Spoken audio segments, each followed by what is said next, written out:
বন্ধুরা, এখন আমি যে জায়গাটিতে আছি এই জায়গাটি হচ্ছে টিবাদ, রাজশাহীর পদ্মা নদীর যে টিবাদের পাশেই এইখানে আসলাম। আপনারা দেখতে পাচ্ছেন এই যে সামনে টিবাদ। তো এইখানে চারজন বন্ধু, ওনারা মাছ ধরছেন, মাছ শিকার করছেন হুইল দিয়ে। তো আজকে আসলাম বেসিক্যালি তাদের সাথে কথা বলার জন্য।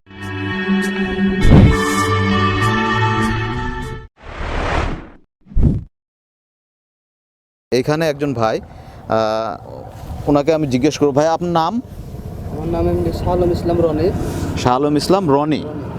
তো আপনি যে এই যে হুইল দিয়ে মাছ ধরেন, এটা কত বছর ধরে মাছ ধরছেন এখানে? ছোট থেকেই যাওয়া আসা করি। আপনার বাসা কোথায়? আমার বাসা হলো এই যে কোট মোল্লাপাড়া, আলীগঞ্জ আশুগ্রাম। আচ্ছা আচ্ছা, তার মানে কাছেই আপনার জি।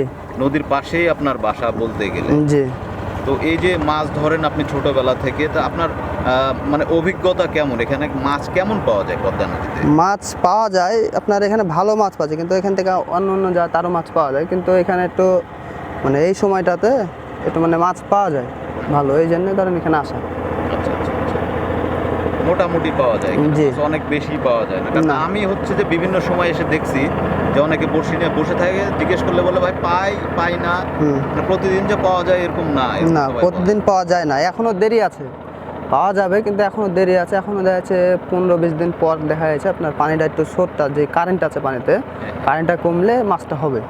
হ্যাঁ, এখনো তো ধরেন কারেন্টের স্রোত তো অনেক আছে, এই স্রোতের জন্য ধরেন যে মাছটা একটু কমেছে, মানে মাছটা এক জায়গাতে স্থির হয়ে থাকছে না, ছিটিপিটি হয়ে থাকছে। মাছটা যখন একটু স্থির হবে পানিটা, তখন মাছটা মানে জায়গা থাকবে, মাছটা যেন থাকা যায় এরকম একটা জায়গা লাগবে। পজিশনটা এখন হয়নি, পজিশনটা হলে তা হচ্ছে মাছ হবে। আপনার বয়স তো অনেক কম, সেই হিসাবে তো আপনার মাছ ধরার অভিজ্ঞতা অনেক বেশি, তাই না বলা যায়? জি। কারণ হচ্ছে যে আপনি যেভাবে বললেন তাতে তো আপনার একটা ভালো একটা অভিজ্ঞতা আছে। কারণ হচ্ছে ছোটবেলা থেকে মাছ ধরতে ধরতে এই অভিজ্ঞতাটা তৈরি হয়েছে। ছোট থেকে আবার ধরেন আমার নানারা ধরেন জেলে, আচ্ছা আচ্ছা আচ্ছা, ওরা ধরে যে মাছ টাছ মারে, কিন্তু পুকুরে মারে। আচ্ছা আচ্ছা আচ্ছা। তো আপনার সামনে আমি যে 3টা হুইল দেখছি এখানে, 3টা হুইল দিয়ে কি আপনি মাছ ধরেন? যে 3টা, আপনি 2টা দেওয়া ধরে, আর যখন টিকিটে যায় কোনো জায়গাতে তখন দেখা যাচ্ছে 4টা-5টা লিয়ে যায়। আচ্ছা আচ্ছা আচ্ছা। আর নদীতে আসলে 2টা থেকে 3টা লিয়ে আসে। তো এইখানে বেসিক্যালি কি ধরনের কি মাছ পাওয়া যায়? মানে সব ধরনের মাছ পাওয়া যায়, মানে যে যেরকম ভাবে টোপ দিয়ে মাছ মারে। যেরকম নদীর মাছ তো বলা যাবে না কোন টোপ কখন খায়। আচ্ছা, সাধারণত ধরেন যে এখন যে সময়টা, এখন ধরেন যে বাউস আর রুইটাই হবে বেশি। আচ্ছা আচ্ছা। আপনি কি মাছের জন্য? এটা শুধু আপনার বাউস আর রুইয়ের জন্য। আচ্ছা। আর ওই নিচে যে একটা দেখলাম আপনি চার দিলেন, ওইটা কি দিয়ে দেখাবেন আমাকে? এটা হলো কি যে আপনার কি কি আছে মেশানো? এটাতে মাটি আছে আর চার আছে। চার বলতে কি কি? মিষ্টি চার আছে, একাঙ্গি আছে আর মিষ্টি চার আছে। সেটা কি আছে এখানে আমাকে দেখান? হ্যাঁ আছে। কোন জিনিসটাকে আপনি চার বলছেন? তো এটা শখের কারণে ওনারা এটা করেন, সময়টাও কাটে। যে এটা চার। কি কি আছে এটার সাথে? এটাতে আছে আপনার সব ধরনের খোল, আপনার ভুসি আছে, তারপরে মিষ্টি চার আছে, তারপরে রসুন আছে, পেঁয়াজ আছে, আপনার এই পেঁয়াজ বলি বাদাম আছে, পিঁপড়ার ডিম আছে। বানান নাকি এটা কিনতে পাওয়া যায়? এটা কিনতে পাওয়া যায়, মিষ্টি চার দোকানে গেলে, যে কোনো দোকানে, শুধু এখানে কিছু কিছু জিনিস মিশাতে হয়। মানে যে ধরনের মাছ মারবেন সেই ধরনের কিছু জিনিস যদি উপাদান যদি আপনি এক্সট্রাভাবে মিশান, তাহলে দেখা যাচ্ছে একটু জিনিসটা ভালো হয়। আচ্ছা আচ্ছা আচ্ছা। এখানে যেরকম ধরেন গেজে এটাতে মিশালছি আমি ওই একাঙ্গির গুঁড়া। এটা হলে যে কোনো বাজারে গেলে মুদিখানার দোকানে মানে বিশেষভাবে পাওয়া যায়।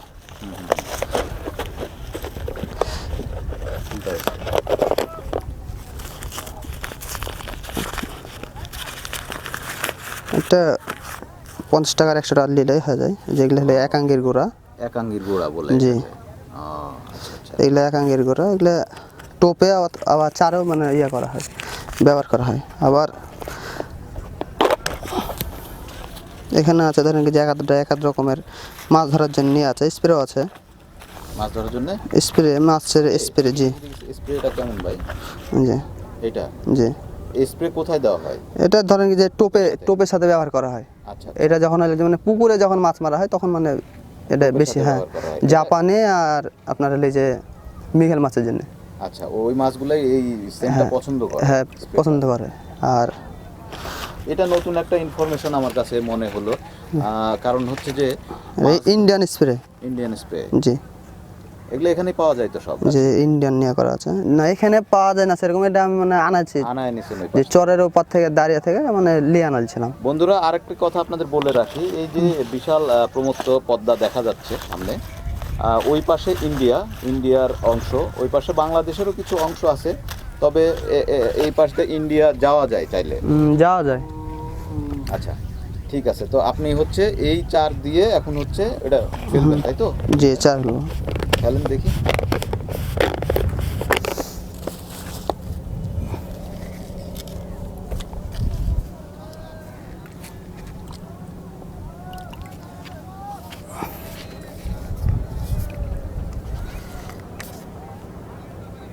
এটাতে ইয়ে থাকবে না, ফাতা থাকবে না? না এটা ফাতা থাকবে না, এটা টানা হিসাবে, টানা হিসাবে। যেটাতে স্রোত আছে বেশি, যে টানা হিসাবে এটা ব্যবহার করা হয়।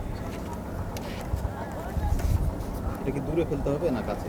এটা যে যেরকম ভাবে মানে ফেলে, হ্যাঁ বেশি দূরে ফেললে তো আবার ধরেন কি যে মানে একটু মানে চেষ্টা করতে হবে মানে ব্লকের একটু কাছাকাছি ফেলতে, যেখানে মাছ মারবে। এটা বোঝা যাবে কেমনে মাছ যদি ধরে, মাছ যদি খায়, জি মানে টোপটা খায়, এটা বুঝবেন কেমনে? টান টান দিবে?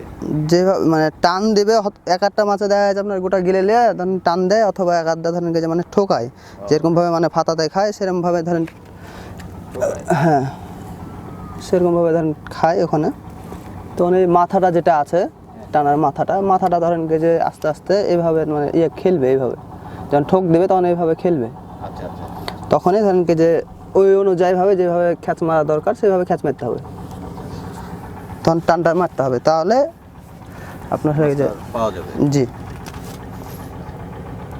টানার পরে আপনার ইয়ে আছে মানে কৌশল, এক একটা এক এক ধরনের কৌশল এক একজনে ব্যবহার করে, সেইভাবে ধরেন কি যে খ্যাচটা তো মারতে হয়। আপনি মাছ ধরতে কোথায় কোথায় গেছেন এই পদ্মা নদী ছাড়া আর কোথায়?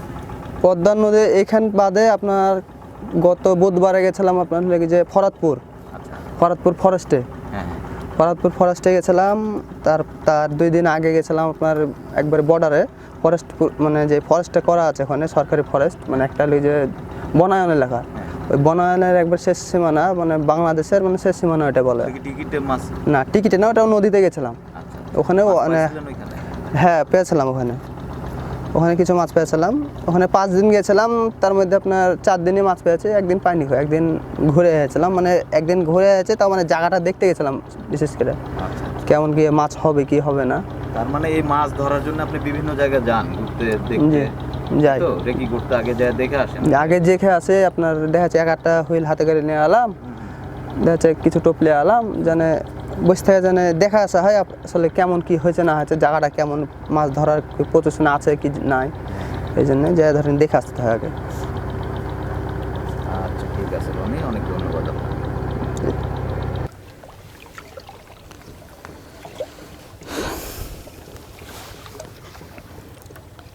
এরকম যারাই মাছ ধরতে এখানে আসেন সবাই টোপ চার নিয়ে আসেন। তারা মাছ পান আর না পান, কিন্তু তাদের প্রিপারেশনটা থাকে সব কিছুর। বন্ধুরা এদের সামনে দেখতে পাচ্ছেন নৌকা চলে যাচ্ছে ওই পাশে। এইটা আমরা বাংলাদেশ ইন্ডিয়ার একটা যে বর্ডার, সেই বর্ডার এলাকাতেই আছি বলা যায়, কারণ ওই পাশে ইন্ডিয়া, ওই পাশে যদিও বাংলাদেশের একটি জায়গা আছে, সেই জায়গার নাম হচ্ছে চর মাঝারদিয়া। তো এই নৌকা মূলত চর মাঝারদিয়ার লোকজনের নৌকা। তারা রাজশাহী আসেন বিভিন্ন ধরনের মালামাল কেনার জন্য, নিত্য প্রয়োজনীয় জিনিস কেনার জন্য, কিনে তারা আবার চলে যান।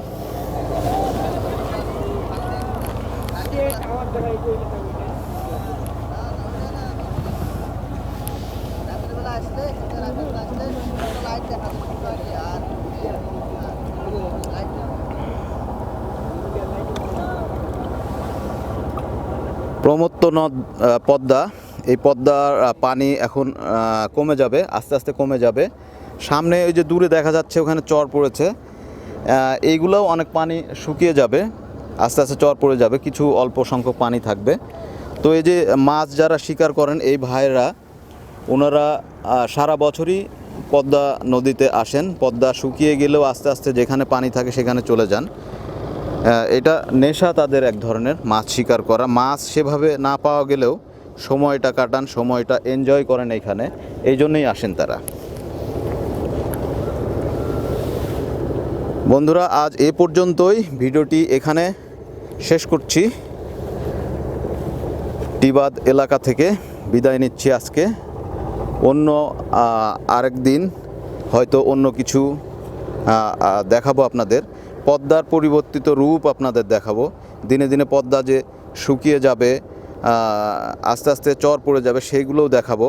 আবার পদ্মার যে ভরা মৌসুম, সেগুলো আমার কাছে ভিডিও করা আছে, সেই বিষয়গুলো আপনাদের দেখাবো। তো আজকের মতো এখানে বিদায় নিচ্ছি। বন্ধুরা, ভিডিওটি ভালো লাগলে লাইক, কমেন্ট, শেয়ার করুন, আর আমাদের চ্যানেলটি সাবস্ক্রাইব করুন ভবিষ্যতে সব ধরনের নোটিফিকেশান পাওয়ার জন্য। কথা হবে অন্য কোনো ভিডিওতে।